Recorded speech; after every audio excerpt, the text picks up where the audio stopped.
आकाश मिश्रा और Ayush all UPSC CSC 2026 के सफल उम्मीदवार हैं। अब उनका सबसे बड़ा सवाल था किस राज्य कैडर में हमें नियुक्ति मिलेगी। पिछले साल यह प्रक्रिया थोड़ी जटिल थी, लेकिन सरकार ने 23 जनवरी 2026 को नए नियम जारी कर दिए।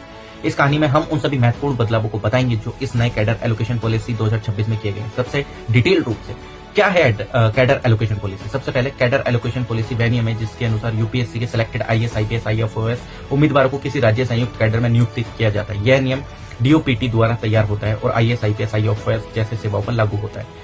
अब रैंक की महत्ता क्यों बढ़ गई है। Rank based allocation. अब सबसे बड़ा बदलाव यह है कि कैडर एलोकेशन पदों का निर्धारण मुख्य रूप से आपके ऑल इंडिया रैंक और वैकेंसी उपलब्धता पर होगा। पहले 5 जोन होते थे जहां हर किसी को पहले जोन में प्राथमिकता देनी होती थी। अब पहले रोटेशन साइकिल में मेरिट के हिसाब से कैडर आवंटित होंगे। अगर एक साइकिल में 25 उम्मीदवार आते हैं और उन सभी के लिए एक ग्रुप कैडर वैकेंसी में जगह उच्च मेरिट वाला पहले चयन होगा।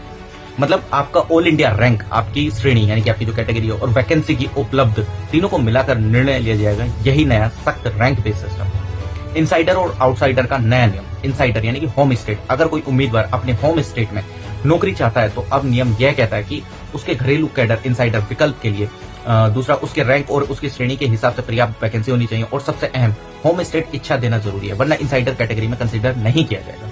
पहले सिर्फ इच्छाएं दी जाती थी, लेकिन अब वैकेंसी की औपचारिकता गणना और इनसाइडर स्थिति स्ट्रिक्ट मेरिट के आधार पर होगी। Rotational cycle system. अब कैडर एलोकेशन को 25 कैंडिडेट्स के साइकिल में बांटा गया है। माध्यमिक नियम। हर 25 कैंडिडेट को एक साइकिल में शामिल होंगे। हर साइकिल में सबसे उच्च रैंक वाला उम्मीदवार पहले वैकेंसी चुन सकता है। अगर एक साइकिल में वैकेंसी खत्म हो जाए तो अगला उम्मीदवार अगले साइकिल में जाएगा। मतलब आपके कैडर प्राप्त करने का निर्णय सीधे all India rank plus vacancy availability plus cycle priority पर निर्भर करेगा। 4 ग्रुप सिस्टम। जोन की जगह आप कैडर के मतलब ग्रुप सिस्टम आ गया। Group 1, group 2, group 3, group 4। ये सभी स्टेट ज्वाइंट कैडर्स को अल्फाबेटिकली ऑर्डर में विभाजित करते हैं। मतलब अब आपको जोन की जगह ग्रुप पसंद देनी होगी। इससे क्षेत्रीय संतुलन और ऑल इंडिया अनुभव सुनिश्चित किया जाएगा। EWS economically weaker section. पुराना ईडब्ल्यूएस कैटेगरी अब बदल गया है। ईडब्ल्यूएस की खाली सीटें अब अनरिजर्व्ड में दिखेंगी।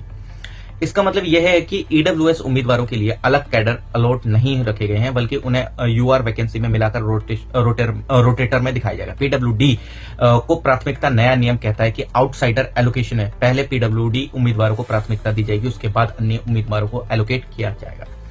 इससे पीडब्ल्यूडी को फेयरनेस के हिसाब से ऑर्गेनाइज्ड जगह मिलेगी। समयबद्ध प्रक्रिया। Time bound. सरकार ने एम्पटी वैकेंसीज डिटरमाइन करने का सख्त कैलेंडर तय किया। वैकेंसीज का डेट 1 जनवरी को तय होगा। स्टेट 31 जनवरी तक रिक्तियां रिपोर्ट करेंगे। एलोकेशन प्रक्रिया इससे पहले होगी कि लवसना की ट्रेनिंग शुरू हो।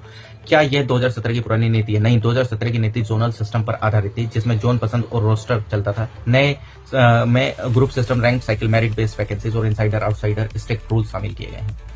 अगर आप मेरे से 1-to-1 कनेक्ट होना चाहते हैं तो आप मेरे को डीएम करिए हाई मेंटोर से, फिर मैं आपको एक गूगल फॉर्म भेजूंगा जो कि आपको फिल करना है।